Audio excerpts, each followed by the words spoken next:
వామ్మో కూరగాయల రేట్లు పెరుగుతాయా ఎట్లా? బియ్యం ఉప్పు మిరపకాయ పిరమైతే ఏంది పరిస్థితి? ఇప్పటికే పిటాన పిరమున్నాయి రేట్లు. గదేనబ్బా పెట్రోల్ దొరకుడు కష్టమైతే అందరికి తిప్పలే కదా మరి. హెడ్లైన్ చూస్తే క్లియర్గా చెప్పుకుందాం. సమ్మెలో ఆయిల్ ట్యాంకర్ డ్రైవర్లు, పెట్రోల్ బంకుల ముంగట లైన్లు.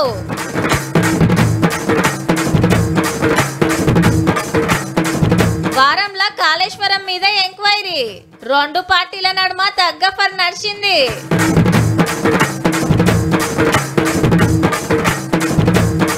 దానమన్న కబ్జాల మీద ఫిర్యాదు, ప్రశ్నిస్తే చూపిస్తారట రుబాబు.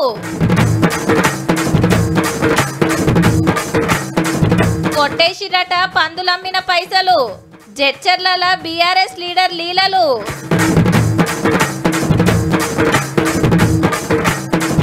ప్రజావానికి పోయిన చంద్రవ్వ, నాకు ఇల్లు లేదు.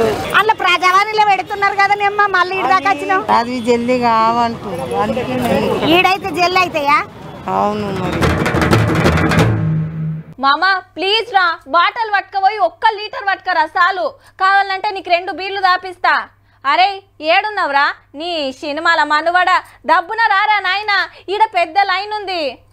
డాడీ చెప్పు. ఏంద్రా చెప్పేది? ఇంట్లో ఏం మామలా చేస్తున్నావురా?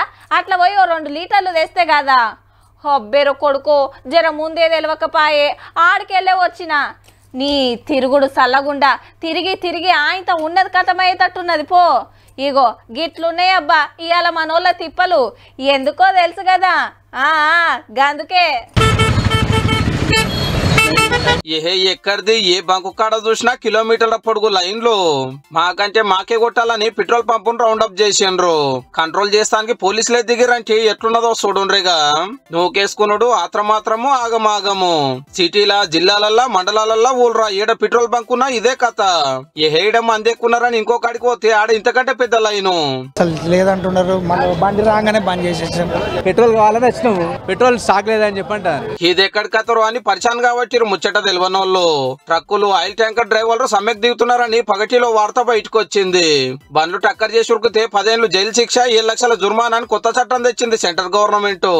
మున్పు 2 ఏళ్లే ఉండే శిక్ష. కొత్త చట్టం కరెక్ట్ కాదని డ్రైవర్లు ఉద్యమం సురువు చేసిర్రు దేశమంతటా. అగో గట్ల చాలా రాష్ట్రాలలో ఆయిల్ ట్యాంకర్లు ఆగిపోయినాయి. అవి నడిస్తేనే కదా మన బండ్లు నడిచేది. 4-5 డేస్ క్లోజ్ ఉన్నది అని రూమర్ వచ్చింది అంతే.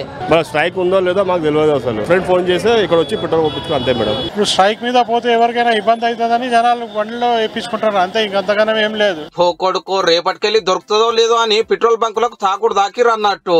కొందరు ఆఫీసులు ఇడిచిపెట్టి బండ్లు వేసుకొని వస్తే కొందరు ఇంట్లోన్న బండ్లను బంకు కాడికి తెప్పిండ్రు. పొద్దుగాల లీటర్ కొట్టించిన వాళ్ళు కూడా మల్లూరుకు వచ్చారు ఫుల్ ట్యాంక్ చేపిద్దామని. రానికే ఇల్లు గానోళ్ళు ఇంట్లోకి ఫోన్లు చేస్తే క్యాన్లు పట్టుకొని వచ్చిండ్రు. చాలా బంకుల ముంగట ఎంబటే నో స్టాక్ బోర్డులు పెట్టేసిండ్రు. అయితే భారత్ ఇండియన్ ఆయిల్ కంపెనీ వాళ్ళు సొంత ట్యాంకర్లు పెట్టి సప్లై చేస్తున్నారు. స్ట్రైక్ వల్ల ఏంటంటే ఎక్కువ జనాలు మనకు రావడం వల్ల మనకు కొంచెం ప్రోడక్ట్ తగ్గుతుంది తప్ప పంప్ అయితే బంద్ చేసే ప్రసక్తి ఏం లేదు. పెట్రోల్ అవసరం ఉంది, మనకు పెట్రోల్ లేదు, ఏం చేయాలి మరి? రోజు పని చేసేటోళ్ళం మేము, మనకు పెట్రోల్ కావాలి కదా. సడన్ గా బంద్ అంటే ఎట్లా చేయాలి మేము? అగో ఈ లైన్లు ఏ వాటికి ట్రాఫిక్ జాములు చూడరు ఎంత ఘనమైనయో. కార్లు ఆటోలు బైకులు లక్షలుంటాయా. ముందే ట్యాంక్ ఫుల్ చేయించుకున్న వాళ్ళు బచాయించినట్టే. ఏ తర్వాత కొట్టేస్తామైతే అనుకున్న వాళ్ళు నెత్తికి చేతులు పెట్టే కథ అయ్యింది. ఎక్కడ కూడా ట్రాఫిక్ మొత్తం నో స్టాక్, ఫుల్ రష్ ఉన్నది. జనాలకి ఇలాగ సడన్ డిసిజన్ చేయడం వల్ల చాలా ఇబ్బంది అవుతుంది, సఫర్ అయిపోతున్నాం. బ్రదర్ ఫోన్ చేసి చెప్పిండు ఇట్లా అయిపోయిందంటారా వెళ్ళరా అనేసరికి అక్కడ మొదలు పెడితే 2 hours పట్టింది నాకు. మన కాడనే కాదు దేశమంతా డీజిల్ పెట్రోల్ తిప్పలే. కోటాను కోట్ల మంది బతుకు బండి ఆగిపోయేంత ఆపది మరి. సమర్ దొరకక 7 బండ్లు అన్ని ఆగిపోయినాయి అనుకో, సరుకు సౌదల సప్లై అయిపోతుంది, కూరగాయల బండ్లు నడవయి, పాల ట్యాంకర్లు కదలాయి. అందుకే సెంట్రల్ గవర్నమెంట్ అర్జెంట్ మీటింగ్ పెట్టింది. మాజీ ముఖ్యమంత్రి కేసీఆర్ మానస పుత్రిక కాళేశ్వరం ప్రాజెక్టు మీద మాటల యుద్ధం కొనసాగుతోంది. ప్రాజెక్టులో జరిగిన అక్రమాలు, అవినీతిపై ఎందుకు చర్యలు తీసుకోవడం లేదని రాష్ట్ర ప్రభుత్వాన్ని బీజేపీ రాష్ట్ర అధ్యక్షుడు కిషన్ రెడ్డి ప్రశ్నించారు. నాసి రకంగా నిర్మిస్తుంటే మీరేం చేశారని మంత్రులు ఎదురుదాడికి దిగారు. ప్రజాధనం వృధా జరిగితే సహించేది లేదు, చట్టపరంగా అన్ని చర్యలు తీసుకుంటామని వివరించారు. 1,00,000 కోట్ల అవినీతి అన్నారు, పవర్లకు రాగానే ఎంక్వైరీ అన్నారు, ప్రాజెక్ట్ కాడికి పోయి పవర్ పాయింట్ ప్రెజెంటేషన్ ఇచ్చిండ్రు, అటెనక సల్లబడ్డారని కాంగ్రెస్ గవర్నమెంట్ ను ప్రశ్నిస్తున్నారు బీజేపీ వాళ్ళు. ఎందుకు సిబిఐకి దర్యాప్తుకు అంగీకరిస్తూ కేంద్ర ప్రభుత్వానికి ఉత్తరం రాయడం లేదో ముఖ్యమంత్రి గారు చెప్పాల్సినటువంటి అవసరం ఉంది. మీరు కేసీఆర్ గారిని రక్షించడానికి సిబిఐ కోరుతారు, ఎందుకంటే సిబిఐ మీ సంస్థ. సిబిఐ ఎంక్వైరీ కింద ఎంతమంది సహారా స్కామ్ అయింది, లిక్కర్ స్కామ్ అయింది, అనేక స్కామ్స్ జరిగినాయి. వాటి నివేదికలు ఎంతమంది దోషులు శిక్షించారు? ఓట్లకు ముందు సిబిఐ ఎంక్వైరీకి డిమాండ్ చేసిన వాళ్ళు ఇప్పుడెందుకు సెంటర్ వాళ్ళకు ఉత్తరం రాస్తలేరని అడిగిండు కిషన్ రెడ్డి సారు. కాంగ్రెస్ పార్టీ ప్రభుత్వం తుమ్మితే పడిపోయే ప్రభుత్వం కాబట్టి బీఆర్ఎస్ తో ఏదైనా ఒప్పందం కుదుర్చుకున్నారా అని ఈ రోజు తెలంగాణ ప్రజలు అనుమానపోతున్నారు. మీ డ్రామా, మీ యొక్క కథ అంతా కూడా కేసీఆర్ గారి స్క్రిప్ట్. భారతీయ జనతా పార్టీ తెలంగాణ శాఖను నడిపేది టిఆర్ఎస్ పార్టీ. పార్లమెంట్ పరంగా వీళ్ళు అక్కడ ఉపయోగపడతారు, ఉపయోగానికి వీళ్ళకి అటువంటి స్థానిక సంబంధం ఉంది. మరి సెంటర్ లో మీ గవర్నమెంటే ఉండే, మీరే సిబిఐని పిలవచ్చు కదా సార్ అని అడిగితే లేలే స్టేట్ పర్మిషన్ లేకుండా సిబిఐ రావద్దని పాత సర్కార్ రూల్ తెచ్చింది అనుకొస్తుండు.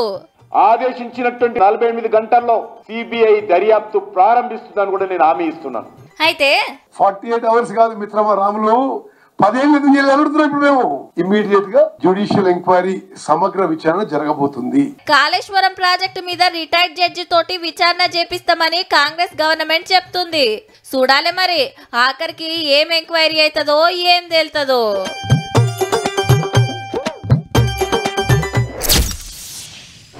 అరే గిది నిజమేనంటవా? గంత పెద్ద లీడరు గట్లెందుకు చేస్తాడంటావు? నాకు డౌటే. లేలే పక్కా చేసే ఉంటాడు, లేకుంటే గంత మంది ఎందుకు వస్తారు పని పాటలు ఇడిచిపెట్టి? ఉత్తగనే బద్నాం మోపితే సార్ ఊకుంటాడా? ఏమోనబ్బా, మా డౌట్లు మీకెందుకు గానీ అసలు వార్త ఏందో చూసినాక ఏమనుకుంటారో మీ ఇష్టం. ఖైరతాబాద్ ఎమ్మెల్యే కబ్జాలు చేస్తున్నాడు, మా ఇండ్లు గులగొట్టిస్తున్నాని దానం నాగేందర్ గారి మీద దండు కదిలింది. బ్యానర్ కొట్టించి అటల మీద రాసి సీదా ప్రజావానికి వచ్చారు. ఇక మీరే మాకు దిక్కని. దానం నాగేందర్ మా పక్కన ల్యాండ్ ఉందన్నమాట, దాన్ని కబ్జా చేసుకున్నది. ఆయన ఏం కొన్నది కాదు, కబ్జా చేసుకున్నాడు, కట్టుకున్నాడు అక్కడ. మళ్ళీ దాని పక్కన మా ఇండ్లు ఉన్నాయి, మా ఇండ్లు కూడా ఇచ్చేసేయమంటాడు. ఎంతో కొంత ఇస్తాము, ఇచ్చేసేయరు, లేకపోతే సంపాదన తీసుకుంటాం, అట్లా బెదిరిస్తారు. దానం నాగేందర్ రెడ్డి మా ఇండ్లన్నీ కబ్జా చేసిండు, కూల కొడతాడు. 20 ఏళ్ల నుంచి మేము ఉన్నాక ఇప్పుడు 3 ఏళ్ల నుంచి వాడు వచ్చి మమ్మల్ని లేవగొట్టుడు ఎక్కడిది? మేము ఎక్కడ పోవాలి, ఏడికి పోవాలి? అమ్మో బాధలేంది మాకు తెలియదాక వద్దాక మాకు ఎంత బాధలు ఉన్నాయి. బేగంపేట దగ్గర ఉన్న ప్రకాష్ నగర్ 300 మీద కుటుంబాలు ఉంటున్నాయి. 20 ఏళ్ల కాంచెల్లి కాగితాలు కత్పలు పక్కా ఉన్నాయని వీళ్ళు చెప్తున్నమాట. రిజిస్ట్రేషన్ ఉంది, కరెంటు బిల్లు ఉంది, నల్ల బిల్లు ఉంది, మున్సిపల్ నంబర్ ఉంది. ప్రతి ఒక్క నంబర్ ఉన్నాక కూడా మీకు ఎక్కడ రాబోయే మీకు లేవు, ఇక్కడ లేవు, ఏం లేవు అని. పక్కకున్న జాగాని బీఆర్ఎస్ ఎమ్మెల్యే సార్ కబ్జా చేసిండు, ఇప్పుడు మా జాగాల మీద కన్నేసిండు, మనసులం పెట్టి బెదిరిస్తుండని కంప్లైంట్ ఇస్తానికి వచ్చిర్రు అందరు కలిసి. కులగొట్టిరు, మేము జేసీబీ కట్టం పోతే మమ్మల్ని జేసీబీ లో పెట్టి లేవట్టిరు. పోలీసుల దగ్గర పోతే వాళ్ళ జాగానమ్మా మీది ఎందుకు అవుతుందమ్మా, కులగొట్టిరు, పోన్రి ఎడిపోతారో పోండి అన్నారు పోలీసు వాళ్ళు కూడా. ఎమ్మెల్యే దగ్గర కూడా 10 సార్లు తిరిగినాం, ఎమ్మెల్యే కాల విన పడ్డా. సార్ మనుషులు గల్లీలో తిరుగుకుంటూ ఆడోళ్ళని సతాయిస్తురాట. మళ్ళీ వాళ్ళ గంజాయి బ్యాచ్, ఒక్కొక్కడు మందు తాగొస్తారు, గంజాయి తాగుతారు, మందు సీసాలు వాడేస్తారు, ఆడళ్ళని ఫోటో తీస్తాడు. ఈ రకమైన దౌర్జన్యమైన ఇది మస్తు భయపెడుతున్నారు మమ్మల్ని. మా జాగాలు కావాలంటే మొత్తం కబ్జా చేసేసిండు. గమ్మత్ ఏంటంటే వీళ్ళంతా ప్రజాభవన్ ముంగట్టుకొచ్చి గోసలు చెప్పుకుంటుంటే ఇక్కడ మేము మా బాధలు చెప్పుకుందామని వచ్చా కానీ రౌడీలు 10 మంది వచ్చి మమ్మల్ని వీడియోలు తీసి టార్గెట్ చేసి ఎవరెవరు మాట్లాడుతారు వాళ్ళని ఈ రోజు రాత్రి పట్టుకొని కొట్టడానికి వీడియోలు తీసి పెట్టుకుంటారు. ఇంతగానం లొల్లి అవుతున్నా ఎమ్మెల్యే సార్ అయితే సప్పుడు చేస్తలేడు. నిన్న పాలేరు పాత ఎమ్మెల్యే ఉపేందర్ రెడ్డి గారు, మొన్న ఖమ్మం కార్పొరేటర్ అమ్మ, అంతకుముందు మల్లారెడ్డి సారు, ఇట్లా ఒక్కొక్కల కబ్జాలు బయటకు వస్తున్నాయి అన్నట్టు కొత్త సర్కారు వచ్చినాక.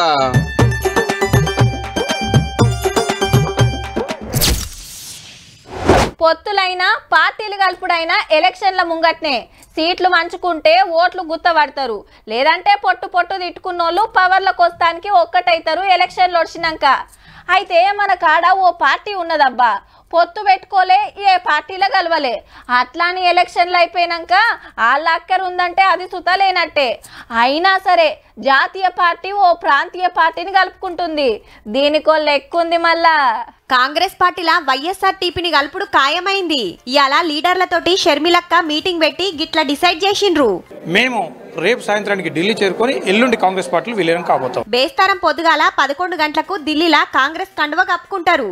అసెంబ్లీ ఎలక్షన్ల పోటీ చేయకుండా త్యాగం చేసినందుకు కాంగ్రెస్ కు ఫుల్ హిమ్మత్ ఇచ్చినందుకు ఢిల్లీ పెద్దలు గీ మాటిచ్చిర్రిప్పుడు. కాంగ్రెస్ పార్టీ కారణం మేము పోటీ చేయకపోవడం. నేను చేసిన త్యాగానికి కాంగ్రెస్ పార్టీ వాళ్ళు విలువనిచ్చి ఈరోజు నన్ను కాంగ్రెస్ పార్టీలోకి ఆహ్వానించడం జరిగింది. 2.5 ఏండ్ల కిందట పార్టీ పెట్టి 3800 కిలోమీటర్లు పాదయాత్ర చేసి పబ్లిక్ తిప్పల మీద పోరాటాలు ఉద్యమాలు చేసింది. సొంతంగా పోటీ చేస్తే ఓట్లు చిల్లంకల్లమయ్యి మళ్ళా కారోళ్ళకే ఫాయిదా అవుతుందని కాంగ్రెస్ తోటి పొత్తుకు పోతే అది ముంగట వడలే. పార్టీని విలీనం చేస్తా అంటే సుతా కొందరు తెలంగాణ లీడర్లు ఒప్పుకోలేదట. అయినా కూడా ఎలక్షన్లకు దూరం ఉండి అందరూ కాంగ్రెస్ కే ఓటేయాలని ఆవాజిచ్చింది. ఇప్పుడు ఢిల్లీ పెద్దలు ఓకే అనుడితోటి తొవ్వ సాఫ్ అయిందన్నట్టు. అయితే ఆంధ్ర రాజకీయాలు చూసుకుంటదని ప్రచారం నడుస్తాంది. ఆల్రెడీ అక్కడి లీడర్లను ఢిల్లీకి పిలువనంపి మాట్లాడిండ్రు. అడిగి ఓతానికి అక్క సుత ఓకే అన్నదట. అంతేకాదుల్లో మొన్న వైసీపీకి రాజీనామా పెట్టిన ఎమ్మెల్యే ఆళ్ల రామకృష్ణారెడ్డి సారు ఈ కాంచి షర్మిలమ్మ తోటే ఉంటా అన్నాడు. ఈ లెక్కన చూస్తే ఆంధ్రల వైసీపీ, టీడీపీ, బీజేపీ, జనసేనే కాదు కాంగ్రెస్ సుత గట్టి పోటీలున్నట్టే. హైదరాబాద్, ఆదిలాబాద్, సికింద్రాబాద్, నిజామాబాద్, మహబాద్, జైరాబాద్, కరీంనగర్, మహబూబ్ నగర్, నల్గొండ, నాగర్ కర్నూల్, పెద్దపల్లి, భువనగిరి, వరంగల్, మెదక్, ఖమ్మం, చేవెళ్ళ. రైట్, అన్ని ఎంపీ సీట్ల గురించి చెప్పినట్టేనా? లేలే, ఇంకోటి మర్చిపోయినావు. గంత ముఖ్యమైనదే ఇచ్చిపెడితే ఎట్లా అంటారా? వాజీవే. ఇప్పుడు అందరి నజరు గా నియోజకవర్గం మీదనే ఉన్నది. మళ్ళా పార్లమెంట్ ఎలక్షన్లు ఎన్నడో గానీ 3 పార్టీల లీడర్లు మనసు వారేసుకుంటున్నది మాత్రం మల్కాజ్గిరి సీటు మీదనే. 30 లక్షల ఓటర్లతోటి దేశంలోనే పెద్ద నియోజకవర్గము, అన్ని రాష్ట్రాల పబ్లిక్ ఉండే మినీ భారత్ లెక్క ఇది. ఈడ సిట్టింగ్ ఎంపీ రాష్ట్రానికి ముఖ్యమంత్రి ఆయే. మొదలు అధికార పార్టీకి చూస్తే మల్కాజ్గిరి ఎమ్మెల్యే కూడా మైనంపల్లి హనుమంతరావు సారు ఎంపీ కావాలి అనుకుంటున్నాట. లేలే, మొన్ననే నాకు మేడ్చల్ టికెట్ ఇస్తాను ఇయ్యలేదు, ఇప్పుడు ఇదాన్ని ఇయ్యాలని హరివర్ధన్ రెడ్డి గారు డిమాండ్. ఇంకా కొందరు సీనియర్లు కూడా అడుగుతున్నారు. ఇక బీఆర్ఎస్ లో చూస్తే అప్పుడు నా అల్లునికి తోడిపోయిండు, ఇప్పుడు నా కొడుకు ఇస్తే పక్కా పార్లమెంట్ కు పోతాడని పాత మంత్రి మల్లారెడ్డి సార్ పైరవి చేస్తుండట. మొన్ననే మామాళ్ళకి టికెట్లు వచ్చాయి, ఇది కూడా ఇవ్వాలంటే ఇస్తారో లేదో మరి. ఎమ్మెల్యే టికెట్ కోసం ఆశపడ్డ ఎమ్మెల్సీ షబీంపూర్ రాజన్న ఎంపీ టికెట్ అని ఇవ్వాలని అడుగుతున్నాడు. పాలమూరు రోడ్న శ్రీనివాస్ గౌడ్ సారు ఈడికెళ్లి పార్లమెంట్ కు పోవాలనే పని ముంగటేసుకున్నాట. ఉప్పల్ టికెట్ ఉత్తదైన బొంతు రామ్మోహన్ సారు ఈ టికెట్ అని ఇస్తే బాగుండని ఆశపడుతున్నాడు. ఇక బీజేపీలో అయితే చాలా మంది పోటీలు ఉన్నారు. 2 సీట్లలోనే ఈటల రాజేందర్, మేడ్చల్ జిల్లా అధ్యక్షుడు పన్నాల హరీష్ రెడ్డి, పాత MP Chada Suresh Reddy, senior leader Muralidhar Rao, పాత ఎమ్మెల్సీ రామచందర్ రావు, మొన్నోడిన కూన శ్రీశైలం గౌడ్, పాత పోలీస్ మంత్రి దేవేందర్ గౌడ్ కొడుకు Virender Goud, senior leader Mallareddy, Delhi public school chairman Komaraiah సాలు లైన్లు ఉన్నారు టికెట్ కోసానికి. కొందరు లోకల్ లీడర్లు, కొందరు నాన్ లోకల్ లీడర్లు. 3 పార్టీలలో ఇప్పటికైతే వినబడుతున్న పేర్లు ఇవే. ఆఖర్లో ఏ పార్టీలు ఎవరికి ఇస్తారో గానీ మల్కాజ్గిరి ఎంపీగా గెలిచిన వాళ్ళు అటెంక సెంటర్ మంత్రి, స్టేట్ మంత్రి, ముఖ్యమంత్రి అయ్యిండనే సెంటిమెంట్ తోటి చాలా మంది పోటీకి వస్తున్నట్టున్నారు పో. అమ్మో, ఇంకా 4 రోజులే ఉన్నది. తప్పిందంటే అంతే సంగతిగా. అరే, పక్క గల్లోళ్ళు ఫస్ట్ నాడే పోయి వచ్చిండ్రట, నీకేమో తీర్వటమే కాకపాయ్. అవు మల్లక్క, మా ఇంట్లో 2 కోడళ్ళం ఉన్నాం. దరఖాస్తు ఒకటి పెడితే 2కి పైసలు ఇస్తారా? లేదంటే వేరు వేరు పెట్టాలనా? ఒక్కింట్లో 2 కరెంటు మీటర్లు ఉంటే కిరాయి కొన్నోళ్ళకి ఫ్రీ ఇస్తారా? లేదంటే ఓనర్లకే ఇస్తారా? ఓ, ఇట్లనే బగ్గ చర్చలు నడుస్తున్నాయి. పోయిన బేస్తారం చాలై 3 రోజులు నడిచింది ప్రజాపాలన. ఆదివారం సోమవారం బంద్ అయ్యి ఇవాళ మళ్ళా చాలైంది. మరి చూద్దాం పండ్రి ఎట్లెట్లున్నదో. 2 రోజులు బ్రేక్ తీసుకొని ఇవాళ మళ్ళా శురువైంది ప్రజాపాలన. దరఖాస్తులు వంచుడు, పబ్లిక్ నింపించుడు నడుస్తుంది. ఇందిరమ్మ ఇండ్లు, 500కు గ్యాస్ సిలిండర్లు, ఆడోళ్లకు నెలకు 2,500 పింఛన్లు, ఇట్లా 6 గ్యారెంటీలలో ఏదక్కరుంటే దానికి అప్లికేషన్ పెడుతున్నారు. డౌట్లుంటే ఆఫీసర్లను అడిగితే వాళ్ళే చెప్తున్నారు వివరంగా. ఆల్రెడీ రైతు బంధు పింఛన్ వస్తున్నోళ్ళు మళ్ళా దరఖాస్తు పెట్టుకునే ఆస్తం లేదు, కొత్తోళ్ళు మాత్రమే పెట్టుకోవాలి. రేషన్ కారట్లకు సుతా అప్లికేషన్లు ఇవ్వచ్చు. కారట్ల కొత్త పేర్లు ఎక్కియాలంటే ఓ తెల్ల కాగితం మీద రాసిచ్చినా నడుస్తుందట. రేషన్ కార్డు లేదు, ఇల్లు లేదు, దానికోసం దరఖాస్తు చేసుకోవడానికి వచ్చాము. ఇక్కడ పింఛన్ ఇచ్చినా పర్వాలేదు. ఇందిరా మిల్లు ఒకటి కావాలి, నాకు ఒంటరిమేళ పింఛన్ కావాలి. Current pension. మరి ఇల్లు పెట్టుకోలే? ఇందిరా మిల్లు ఇల్లు కవలు తిరుగుతారు, నాకు సాధ కాదు, నాకు ఉన్నది చాలు. మంత్రులు ఎమ్మెల్యేలు కలెక్టర్లు ఆఫీసర్లంతా అప్లికేషన్లు తీసుకునే కాడికొస్తున్నారు. ఎట్లా నడుస్తుంది ఏం తిప్పలుంది అరుచుకుంటున్నారు. అందరు దరఖాస్తు పెట్టుకోండి తప్పకుండా ఇస్తామని మాటిస్తున్నారు. మాకు ఇన్ని దినాలకు ఇన్నేళ్లకోలే మాకు 8 ఏళ్లకోలే లేనిది ఇప్పుడు వచ్చింది హామీ. మాకు ఇల్లు లేదు, ఇక వాళ్ళ రేషన్ కార్డు లేదు. చాలా మంది దరఖాస్తు దేనికి పెడుతున్నారంటే గ్యాస్, కరెంటు, మహాలక్ష్మి మూడింటి మీదనే వస్తున్నాయి సార్. ఇయాల్టికి 4వ రోజు శనివారం దాకా నడుస్తుంది. మీకు ఈలున్నప్పుడే పోయి దరఖాస్తు ఇయ్యి. కానీ టైం లోపట్నే అటెనక ఛాన్స్ ఉండదని మంత్రి పొన్నం ప్రభాకర్ సారు క్లియర్ గా చెప్పిండు. గడువుకు ఎండు ఉన్నది 6వ తారీఖు లోపల ఏమని చెప్తున్నాను. దాని తర్వాత 4 నెలల తర్వాత మరొక కార్యక్రమం తీసుకుంటామని 6 రోజు తీసుకున్న నిర్ణయం ప్రకారం ముందుకు. ఏ పవర్ మాదే పెత్తనం మాదే మమ్మల్ని ఎవరు అనేటోళ్ళే లేరనుకుంటే ఈ ఎల్లకాలం నడవదుల్లో. ఒక్కపారి అధికారం పోయిందంటే పాతే అని మళ్ళా ముంగట పడతాయి. ఇప్పుడు అదే నడుస్తుంది రాష్ట్రంలో. బీఆర్ఎస్ ఓడిపోయి కాంగ్రెస్ గెలిచినాక పాత కారు ఎమ్మెల్యేల కబ్జా కథలన్నీ ఒక్కొక్కటి బయట పడుతున్నాయి. ఖుద్దు పబ్లికే రోడ్ల మీదకి వచ్చి చెప్తున్నారు ఫలానా లీడర్ మా భూములు గుంజుకుండని. పెద్ద లీడర్లు జాగల మీద పడుతుంటే చిన్నోళ్ళు ఈటి మీద పడ్డారు. ఆఖరికి పందుల మీద కూడా పైసలు కమాయించిండ్రు పో కారోళ్ళు. మహబూబ్ నగర్ జిల్లా జడ్చెర్ల పందులతోటి తిప్పలైతుందని పబ్లిక్ కంప్లైంట్లు వచ్చినాయి. టౌన్లో అగువడొద్దని మున్సిపాలిటోళ్ళు ఆర్డర్ వేస్తే జరంత టైం కావాలని సాదేటోళ్ళు అడిగినా అస్సలు ఇయ్యలేదట. మున్సిపల్ చైర్పర్సన్ మేడం గారు పెర్మిటి ఇగో గిట్ల నడిపిండట దందా. మున్సిపల్ చైర్మన్ భర్త అతను 2 సంవత్సరాల నుంచి మా పందులు పట్టుకుపోయి అమ్ముకుంటా ఉన్నాడు. నేను 4 లక్షల రూపాయలు ఇచ్చి పోంగ కూడా మళ్ళీ వచ్చి 2 బండ్లు ఎత్తించాను. ఒక 40 మంది నాకు 5 రూపాయలు ఇప్పించిండు. 2 సంవత్సరాలు ఇదే విధంగా నడుస్తుంది. జర టైం ఇయ్యూరు సార్ అని పైసలు ఇచ్చినా ఏరేటోళ్ళని పిలువనంపి పందులను పట్టించి బయట రాష్ట్రాలకు అమ్మేసిండట. 80 టన్నుల వరకు లెక్కేసిన ఇప్పుడు ఆడికైతే 22 బండ్లు కలిపి సుమారు 1 కోటి చిల్లర అయితే 1,10-12 లక్షలు అవుతుంది. ఎన్ని పందులుండే ఎంత వజన్ ఉండే అమ్మితే ఎంతొస్తాయని సాదేటోళ్ళ కాడ లెక్కలుంటాయి కాబట్టి అందాజా మీదికెళ్లే 1 కోటి రూపాయలు. కరెక్ట్ లెక్క తీస్తే ఇంకో 20 లక్షలు. ఈ పైకం సాదేటోళ్ళకి ఇయ్యలే, మున్సిపాలిటీలో జమ చేయలే. చైర్పర్సన్ మేడం పెర్మిటే తిన్నాడని లొల్లైతుంటే లేలే మాకేం తెలియదు అంటాంది.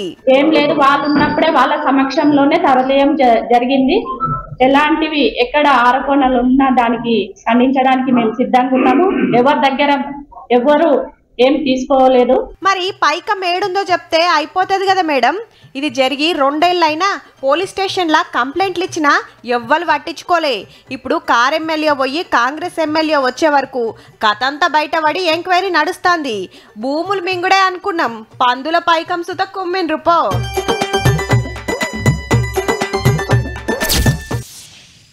హారానికి 7 రోజులున్నా మంగళవారం శుక్రవారం కోసం ఎదురు చూస్తున్నారట చాలా మంది. ఈ 2 రోజులు తెలంగాణ అంతటా జిల్లాలకెళ్ళి పబ్లిక్ అంతా పట్నం బాట పడుతున్నారు. ఎందుకో తెలుసు కదా, ప్రజాభవన్ దగ్గర జరిగే ప్రజావాణి కోసమే. కొత్త సర్కార్ వచ్చినాయాల ఈడికొచ్చి చెప్పుకుంటే మా తిప్పలు తీర్తాయని ఆపోచన. ఇవాళ సుత బగ్గనే వచ్చిండ్రు. ఎవరెవరికి ఏం సమస్యలు ఉన్నాయో ఆర్చుకొని వస్తా అని మా చంద్రవ్వ పోయింది. మరి ఇందాం పండ్రి ఏం చెప్తారు. మేము మధ్యాహ్న భోజనం వంట చేసే కార్మికులం. మరి మీకేం కష్టం వచ్చినక్క? మాకు సంవత్సరం నుంచి బిల్లులు, వాళ్ళ ఎగ్గు బిల్లులు. నువ్వేమిటికి వచ్చినావు? అమ్మ నేను క్యాన్సర్ పేషెంట్ అమ్మా.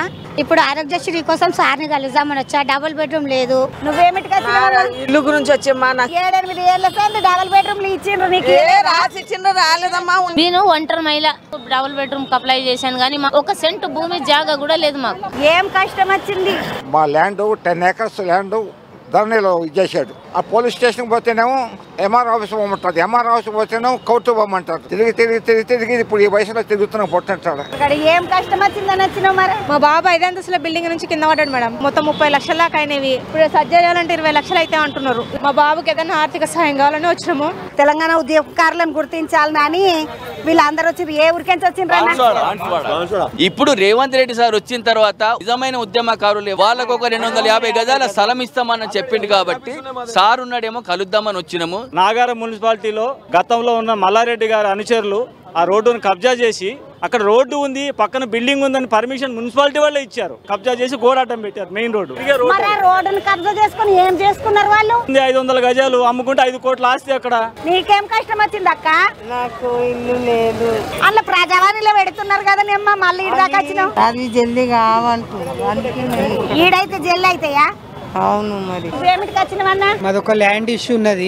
టీఆర్ఎస్ గుండాలు 7 ఎకరాల భూమిని రిజిస్టర్ చేయించుకొని భూమిని కబ్జా చేసిరు. తెలంగాణకు వచ్చేసి బోర్పొక్కలు కూడి చేసిరు. 3 మోటార్లు ఎత్తుకపోయారు. 7 ఎకరాల వరి అంట పెట్టేసిరు, పైపులు అంట పెట్టేసిరు. మా నాన్నని చంపేసిరు. వాళ్ళ మీద కేసులు అయినాయి కానీ ఈ వరకు వాళ్ళు రిమైండ్ అయితే లేరు, జైలుకు పోతలేరు. ధరణి ద్వారా 1 కుంట మాత్రం ఎక్కింది. రిమైనింగ్ 13 కుంటలు అనేది మా ధరణి ద్వారా ఎక్కలేదు. మా చెల్లికి ఇచ్చాం మేడం కట్నం కింద. ఇప్పుడు మా బావోళ్ళు ఎందుకు ప్రెజర్ చేస్తున్నారు, ఏది మా చెల్లికి ఎక్కించండి అని. డబల్ బెడ్ గురించి సమస్య నాది. 150 గదాలకి 1000 రూపాయలు చొప్పున గదానికి ఇచ్చి 1,50,000 ఇస్తేనే మాకు ఇల్లు కట్టుకోవడానికి పర్మిషన్ ఇస్తా అంటా ఉన్నాడు శ్రీశైలం కారోబార్ గారు. 70,000 మంది 20 సంవత్సరాల నుండి పిల్లలకు మధ్యాహ్న భోజనం వంట చేసి పెడుతున్నాము. మాకు పెంచిన జీతం 3,000 రూపాయలు తొందరగా ఇప్పియగలరని ఒకటి. ఇప్పుడు ఎంత వస్తున్నది మీకు? మాకు 1000 రూపాయలు ఇస్తున్నారక. మొత్తం బియ్యం కూడా దొడ్డు రైస్ వస్తున్నాయి. సన్న బియ్యం అన్నారు, దొడ్డు రైస్ ఇస్తున్నారు. అది గడక లెక్క అవుతున్నది. అది చేస్తే పిల్లలు తింటలేరు. తాటుకొమ్మల గుడిసె అయితే అది కూడా కాలిపోయింది. ఇదిగో షార్ట్ సర్టిఫికెట్, ఇదిగో సర్టిఫికెట్. సొంత ఇల్లు లేదు సార్, ఊర్లో కూడా ఇల్లు లేదు, పొలం లేదు. ఇక్కడ హైదరాబాద్కి వచ్చి కూడా 30 సంవత్సరాలు అయింది. చీరాల గ్రామంలో చెరువులు మొత్తం కబ్జా చేసేసి అక్కడ 80 ఎకరాలు ఉన్న చెరువుని 30-40 ఎకరాలు చేసేసి ఇక్కడ 30-40 ఇల్లు కన్స్ట్రక్షన్ చేయడం జరిగింది. ఏం కష్టం వచ్చిందని వచ్చినావు? లోన్ తీసుకున్నాం కానీ తీరుస్తా ఎన్ని సంవత్సరాలు అయింది కానీ మాకు ఎవరు సాయం చేస్తలేరు. ఏం లోన్ తీసుకున్నారు తమ్మి? ఎడ్యుకేషన్ లోన్ తీసుకుని ఉండే. ఆడికి పోయి చదివిన 16 లక్షలు లోన్ తీసుకొని స్విట్జర్లాండ్. ఎంత కడతావు తమ్మి నెలకు? నెలకు 20,000. నీకు జీతం అంత వస్తుంది తమ్మి? 30,000. 30,000 జీతం 20,000 కట్టేస్తే ఇంటికి ఎవరు కట్టాలి మరి? కష్టం. ఓ అమ్మనే. గిట్లనే ఏదన్నా కొలువుకో దుఃఖంలో పని కావాలని పోతే మున్పు ఏం చేసినావు, ఈ పనుల అనుభవం ఉందా అని అడుగుతారు. కొత్తోళ్ళు అయితే ఫస్ట్ కాంచెల్లి మొత్తం నేర్పియాలనాయే. ఎంతో కొంత తెలిసి ఉంటే పని అలకగా అవుతుంది, జల్దీనే చేస్తారని అనుభవం ఉన్నోళ్ళనే పెట్టుకుంటారు. ఆఖరికి కూలి పనికి కూడా మున్పు ఏడనన్నా తట్టలు మోసినవా అని అడుగుతారు. మోటు పని కదా, అందరు చేయలేరు మరి. కానీ పనికే కాదు లో ఆఖరికి దీనికి కూడా అనుభవం ఉండాలి, లేకుంటే ఇగో గిట్లయితది మళ్ళా. వరెవ్వా, బయట పోలీస్ అన్నా లోపట దొంగ అన్నా మంచిగా మాట్లాడుకుంటున్నారు. మీరు సుత ఈనుండ్రి. కాదురా, ఇప్పుడు షటర్ లాక్ ఓపెన్ చేసి మీదకి లేకపోయారు అంతేనా? రాత్రి నిజామాబాద్ జిల్లా దుబ్బాకల గీ బ్యాంకు లూటీ చేద్దామని తాళం బలగొట్టి షటర్ ఎత్తి లోపటికి జొర్రిండ్రు దొంగలు. ఏడేడ చేయబెట్టిండ్రో కుయ్యి కుయ్యి అని సెక్యూరిటీ అల్లార మోగంగానే అందరు పరారైండ్రు. మా నోడు లోపట్నే చిక్కబడ్డాడు. అయ్యో, షటర్ ను మీదికి లేపరాలేదట. బ్యాంకోళ్ళు బయటికెళ్లి తాళం పెట్టి పోలీసులకు ఫోన్ కొడితే వచ్చిరన్నట్టు. మున్పు ఏడేడ దోసుకున్నావని అడిగితే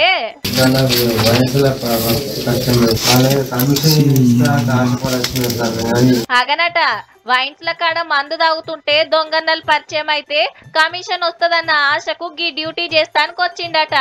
అనుభవం లేక ఉత్తగానే దొరికిపోయిండన్నట్టు పాపం.